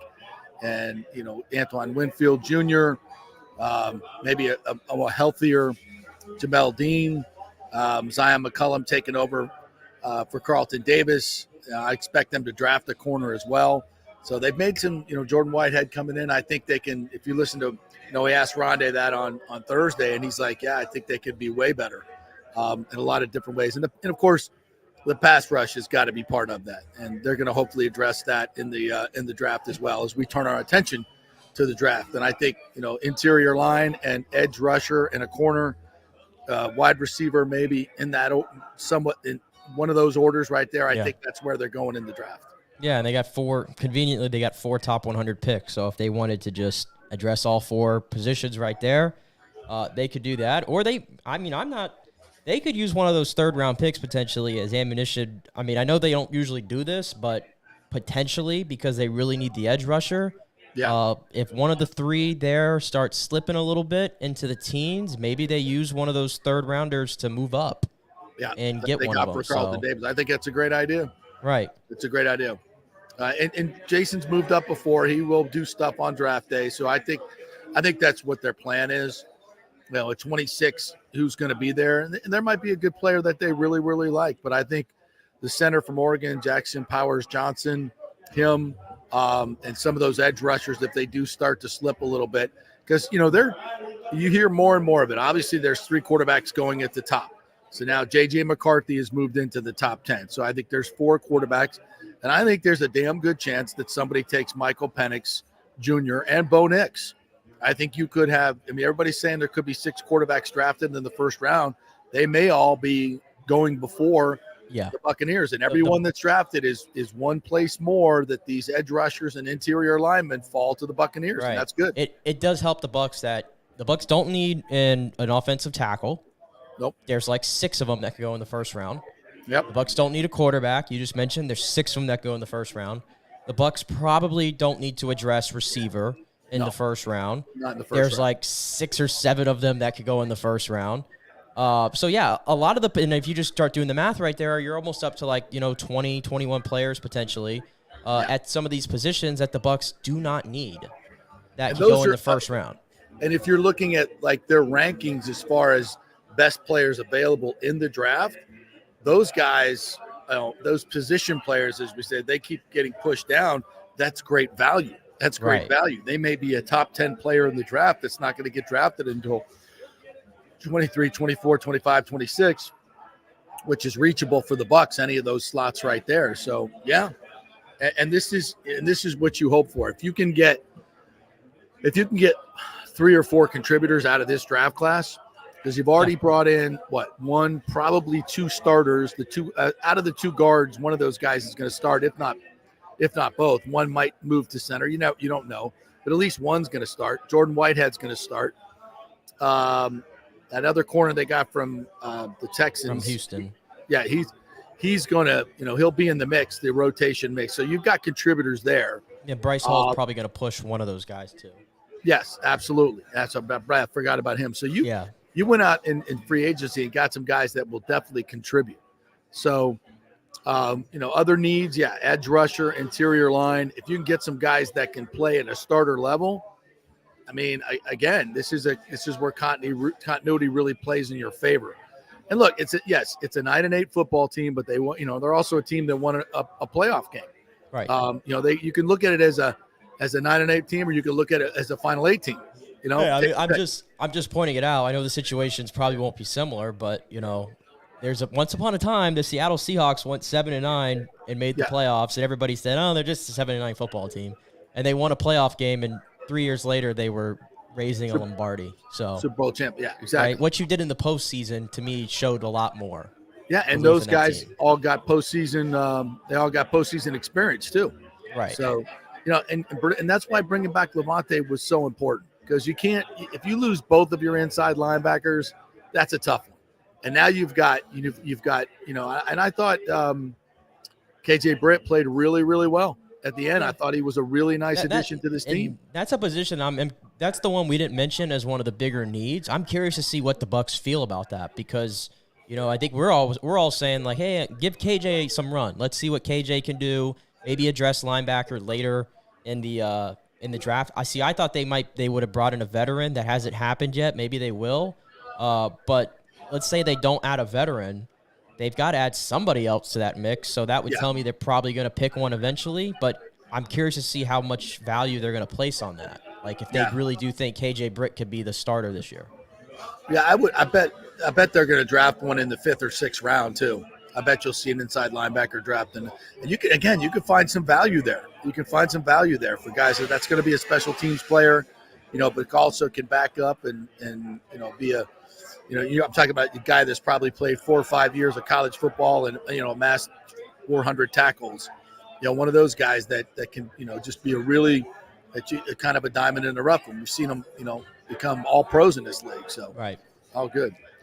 All right, we'll take another break. When we come back, I'm trying to chase down Goose Gossage. We'll see. I think I see him over there. See if I can rustle him up to come talk a little baseball with us. Peter J. Mulry is going to join us, the namesake of the foundation. So stay with us. Lots more coming your way. We're brought to you by Extravaganza Productions, the great folks at EPI, extravaganzaproductions.com. If you've got a big event coming up, a small event, you can do a birthday party, you've got a charity event coming up, why not go to the pros and see what themes are available and what they can do for you? They have a warehouse full of props that you can use to make your party super, super special. And of course, they've done a gazillion of them, so they got great ideas, and they'll give you a free organizational meeting. Just go to the website, extravaganzaproductions.com. Either send them an email or give them a call and tell them how you heard it on the JP Peterson Show, and they'll give you a free visit. You can come tour the warehouse, see all the cool stuff. They can go just talk you through it and see what's possible. Why not? It's free. So tell them JP sent you. Extravaganzaproductions.com. Paul Thomason, Dolly Brown over there. Great, great folks. They do all the big events here and the small events. So check them out at Extravaganza Productions. Back in 3 minutes. Stay with us.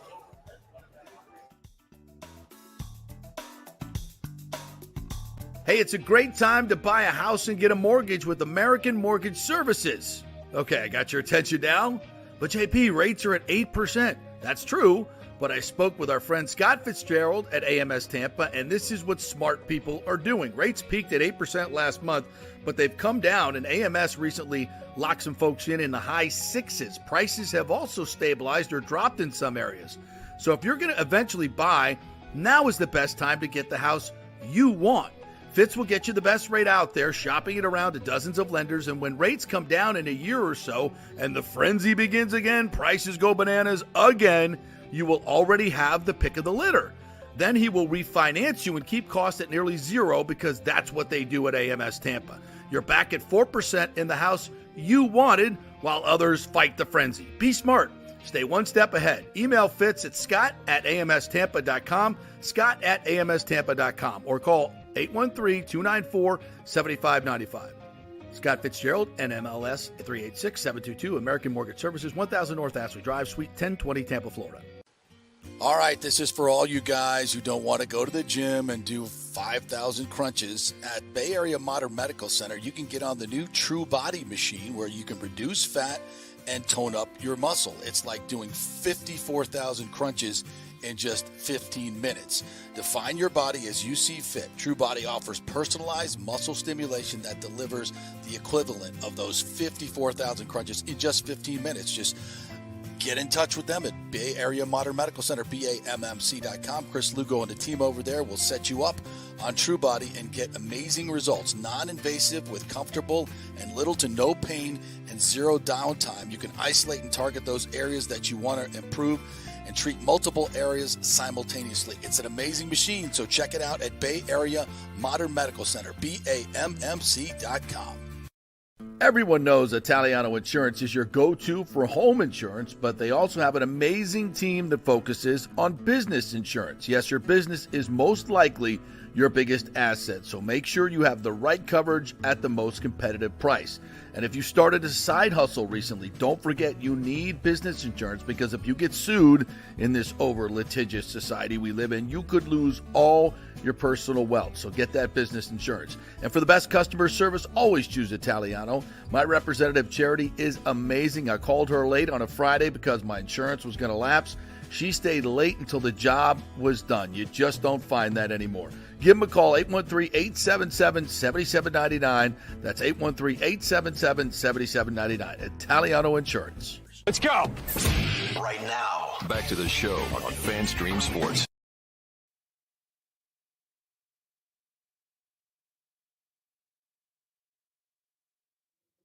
Old friend stopping by here. Just chatted with Goose. You spent a few days with good friends with a former president. So he'll stop by and say hello here and hopefully in a little bit. We'll talk some baseball. By the way, we're back here at the Peter J. Mulry Foundation. Peter's going to stop by here in a second as well. You mentioned there's some NFL news popping up here this morning. Yes, there is. The NFL has decided to ban the hip drop tackle, according to Ian Rappaport.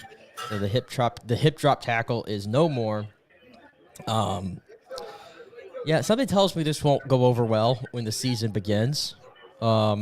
Sounds like Flag Central to me, which Flag Football Central. Yeah, it's exactly what it sounds like to me. And I don't understand how you legislate this. Is the thing? Yeah, it's hard. It's hard, and again, it's kind of an overreaction, to me. It always is. So the hip drop tackle, it's a little bit like the horse collar tackle, as you kind of come from behind and drop it down, and it causes, it can cause leg injuries as the legs get tangled up. And that's the problem with this game. As it gets faster, as players get faster and stronger, you're trying to legislate out injuries, and they're part of the game, man. They're just part of the game. And the more, techniques that you outlaw, it starts to become so overly litigious that you get what you have. I mean, the product now, we have to stop the game every 5 minutes. And by the way, it's creeped into basketball. And I'm so over these, we got to find out if this is a flagrant or it's not a flagrant or how bad. If you can't see it with the naked eye, don't call it. Oh, yeah. Move on. The amount of basketball games that I've watched lately that it takes like 20 minutes to do 2 minutes. Yeah. At the end, it's so anticlimactic, and it's free throws and this and that. Ugh. No, it's and again, how are we going to police this? How are we going to police it? Not very easy. All right, a man is here, Peter J. Mulry, part of the Peter J. Mulry Foundation, the founder, obviously, of it. Step up here, partner. How are you? I'm great. Yeah. What a day. Did you order up this weather? I did. It's a Peter J. Mulry practice day. Let's get out and play some baseball. Absolutely. Fun goes hitting everything today. Wow, what a day. I just said one of your former players came all the way from Dallas to be part of this. Andy Soul. Yes. He's an attorney down there. He played with me at the University of Tampa. It's really cool. And we talked about at lunch the other day to see people at every facet of your life are here. Right. Tampa Catholic, University of Tampa, diversified marketing, the real estate, the foundation, everybody's here celebrating. It's just cool. Must be a fun day for you, huh? I think you're supposed to have a tournament and a party showed up. Well, I could tell the way the Bloody Marys are being handed out there. I was worried nobody was drinking, and then all of a sudden everyone's drinking. Yeah. It just takes one. I'm a trendsetter. As soon as you are. As soon as I did it, of course, they all lined up. Right? Oh, I so joke. Cool. Well, tell us, remind everybody about the foundation and what this is for today. Beautiful. It's not just for us drinking Bloody Marys. No, it's not. Although it should be. It should be. The foundation is really, it's to help our young people in town learn life skills through sports. So we're in 6 schools right now using our set of Threads and Friends and life skills guides to handle it. In fact, last year we did 80 kids in the schools. We did 60 kids in the boys club. Nice. And coach, this year in our literacy mentoring program with life skills, we'll do over 350. We've got a new program with the boys and girls club in Pinellas and Hillsborough now that we'll do 200 in the summer, and we'll come back, and with our schools and our after schools, we'll do another 200 in the fall. So we have really, through this, just blossomed. Well, and I said this the other day, as you peruse through Twitter, you see all the horrible things that are happening in this world. I just come back to the fact that, especially in this country, we've lost sight of our real values, the values that made this country great, that made our culture great. Honesty, integrity, hard work, doing well in school. These are things that are important and have kind of been lost to, the horrificness that is social media and all the meaningless things that are being amplified as important. And brother, what's really crazy is, we talk about this craziness of new school, old school. How about right school? Yeah. There's some constants in our work. Yes. Learning life skills of accountability, responsibility, honesty, hard work, as you said, confidence. All of those things, they don't change. No. They're lifelong. And they work these lessons we've been learning for over 2,000 years as humans. We keep repeating bad ideas, and the good ideas work. They're timeless. Well, a lot of the guys that played for me here today, and they were laughing about the weather, and I said, it's a Mulry practice day, and they giggle. But, I watch what they've done in their lives with those life skills, right? And it's just unbelievable. They're successful attorneys, successful bankers, successful, in so many ways of life, right? Yeah, 3 guys on accounting firms and not just on the firm, but employ 100 people or 200 people or, where does it, it's just so important helping people. That's why it's important and helping kids, getting that message to the kids because they're being bombarded with so many negative messages now.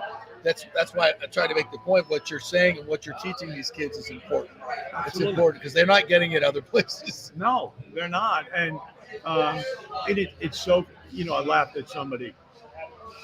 I said, how does somebody become a better reader? I said, care about them and teach them reading. Yes. Care about them and teach them baseball. Care about them and teach them hockey. Whatever it takes to get somebody down the line with life skills and what they can do and have them in their toolbox, it so changes their lives. Yeah. Well, it's good. I'm trying to get Goose Gottschich to come over here and Beautiful. say hello. I saw Clint Hurdle here. Always stops by and says hello. So, Peter, it's a great day. Thank you for stopping by, partner. Thank you for doing it and playing. Yeah, absolutely. Of course. I would love you, brother. Doing anything. Peter J. Mulry right there. Always, and it's one of the great things, Nick, about as you get older in life, you come back to things like this, and I've had countless people just come up and say hello that, you don't get to see in your everyday life. I see them once a year here at this event or what. We were out at another event. We'll be out at an event on Friday at McDill. So it's great to see all the folks here and then supporting Pete.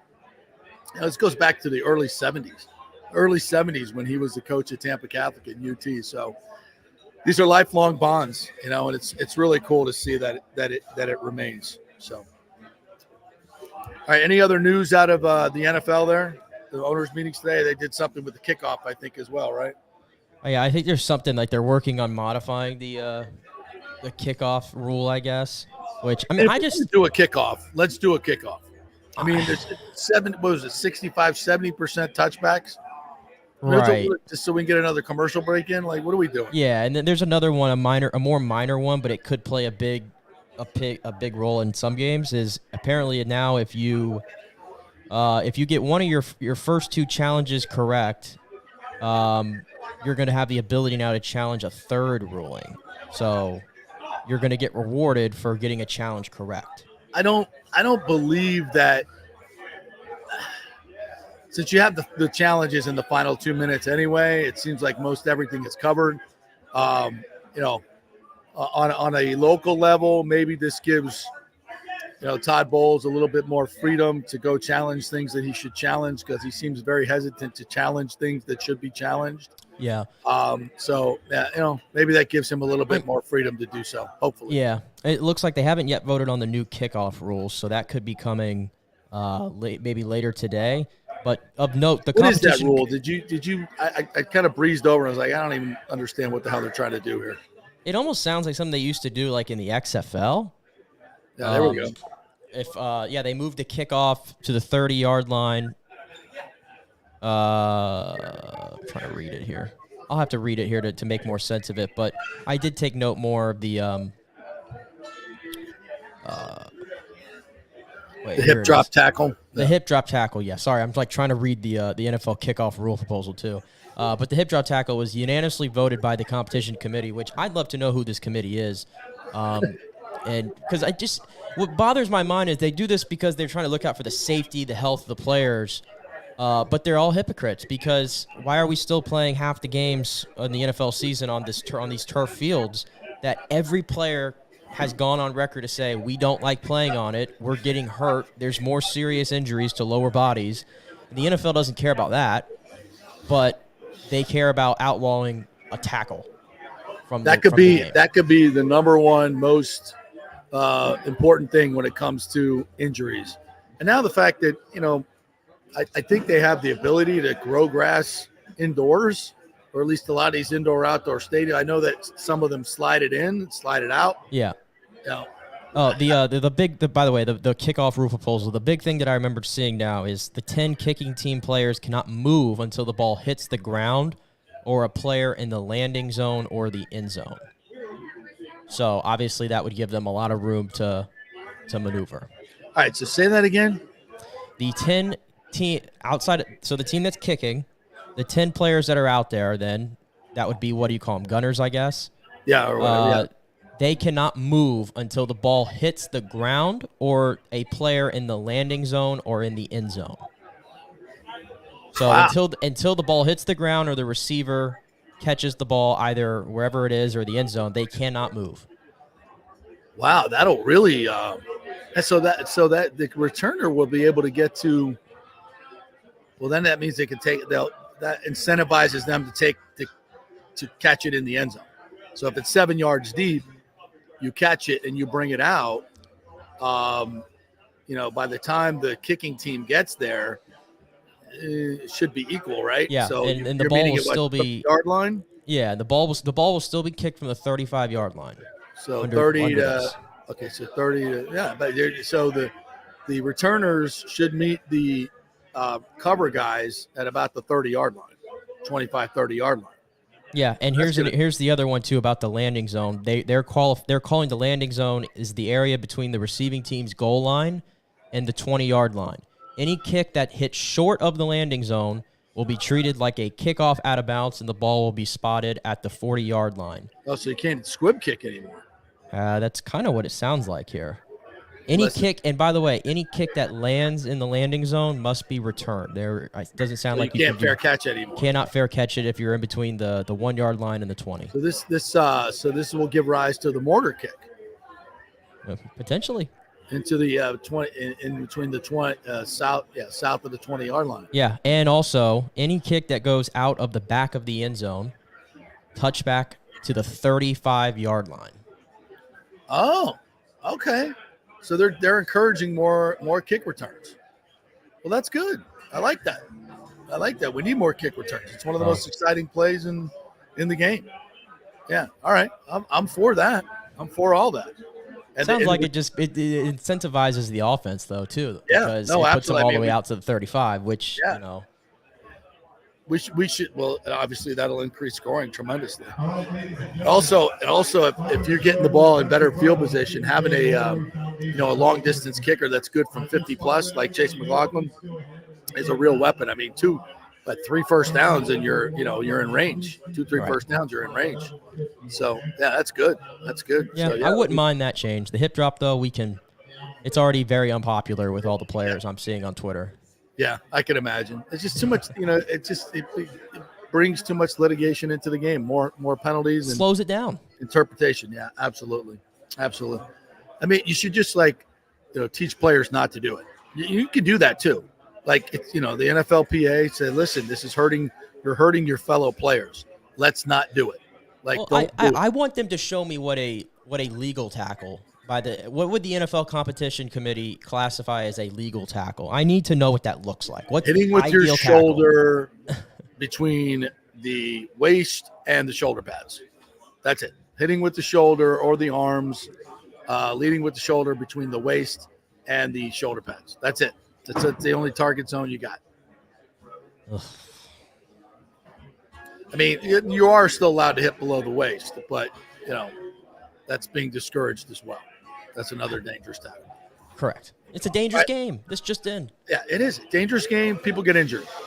That's just the way it is. And you can't legislate that out of the game or you don't have a game. You don't have a game. Let's take one more break. I'll see if I can coerce Goose Gossage to come on over and say hello to everybody. And we'll wrap things up when we come back on the other side. We're brought to you by the great folks at the Gold and Diamond Source. It's their 40th anniversary, so stop on by, get something shiny over there. If you're looking for one of those baller watches, they got a great selection of used and new Rolex watches and all the collector's watches there. You can check that out. If you got any old gold jewelry, bring that back in, or any jewelry at all, and they'll give you top prices for it with the gold prices where they are right now. Anything you need at the Gold and Diamond Source, 3800 Homerton Road. Back in 3 here to the Peter J. Mulry Foundation Golf Tournament. Stay with us.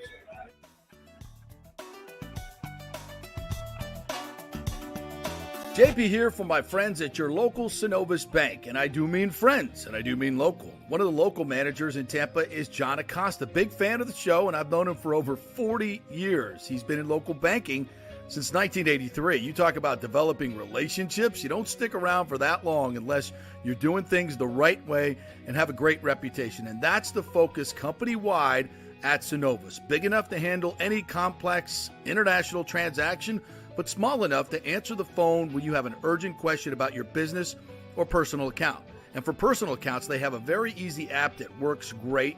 You can do everything online. And for large or small businesses, you will get that personal touch and services to help build your business, taking your dreams and aspirations from the whiteboard to reality.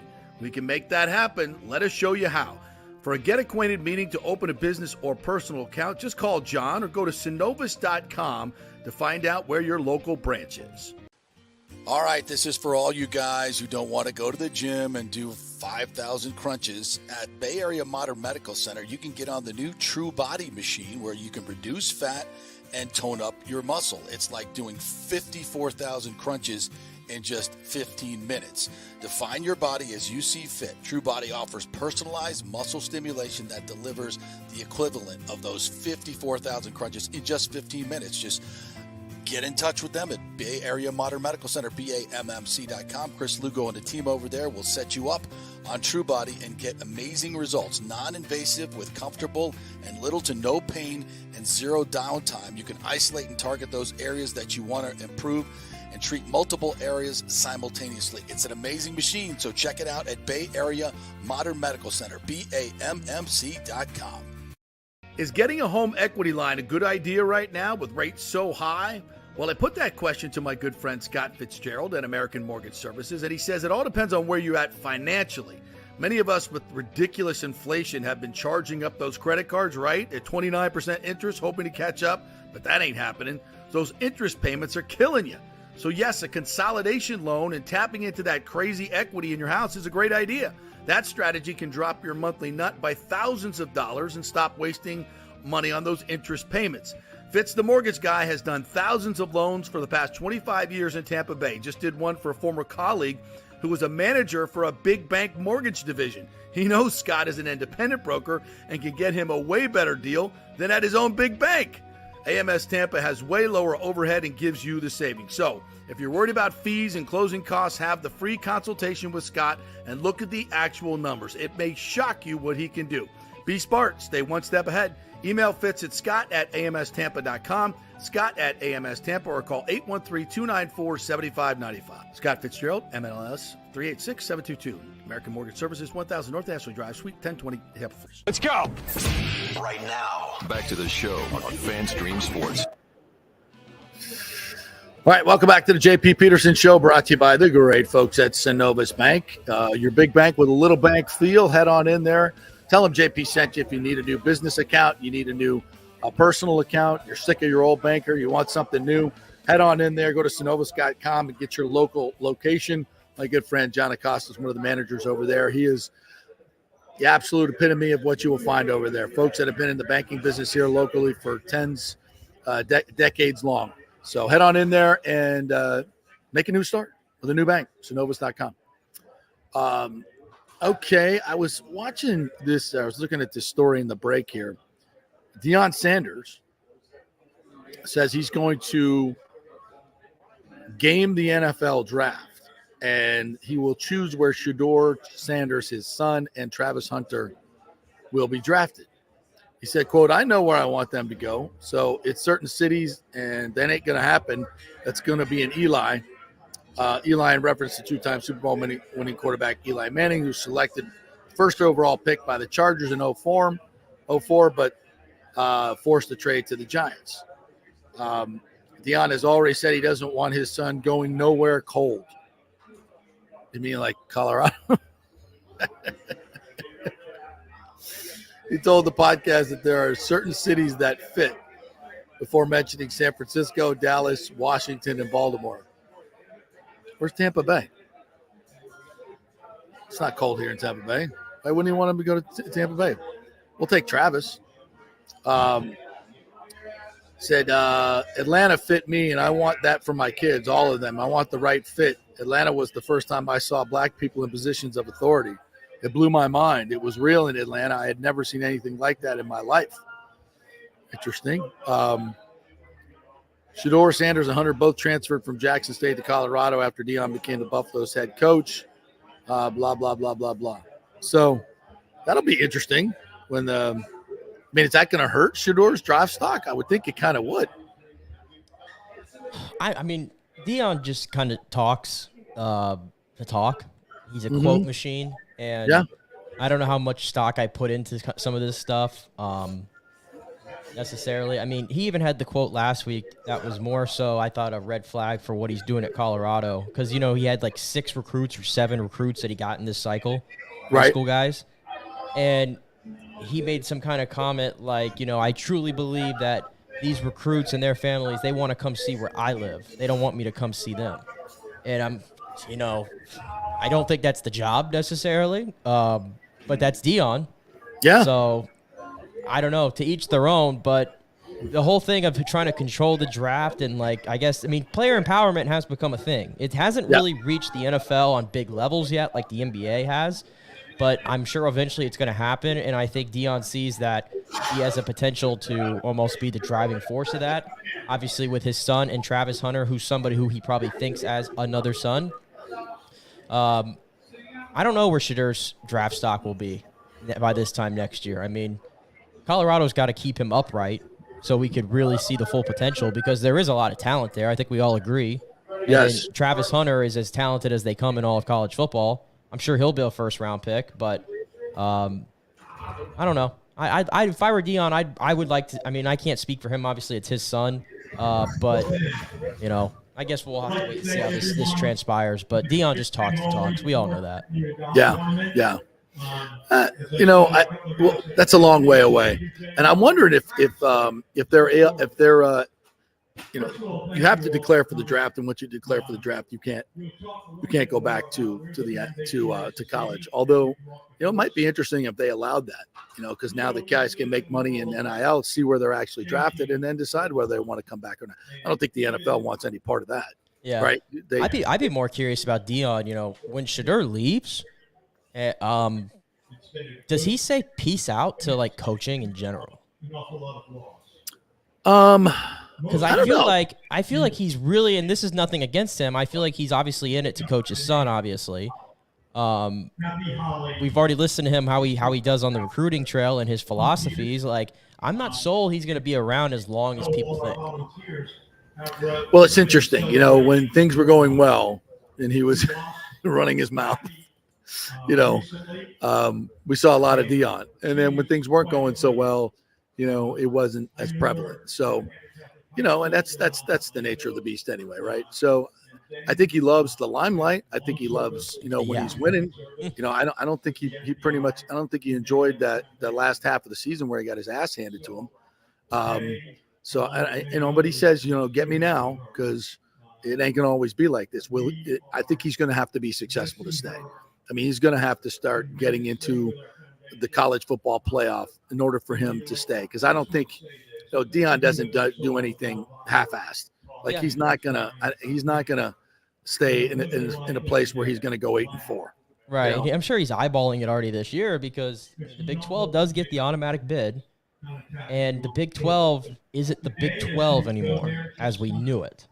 Yeah, he'll have one of the better teams for sure.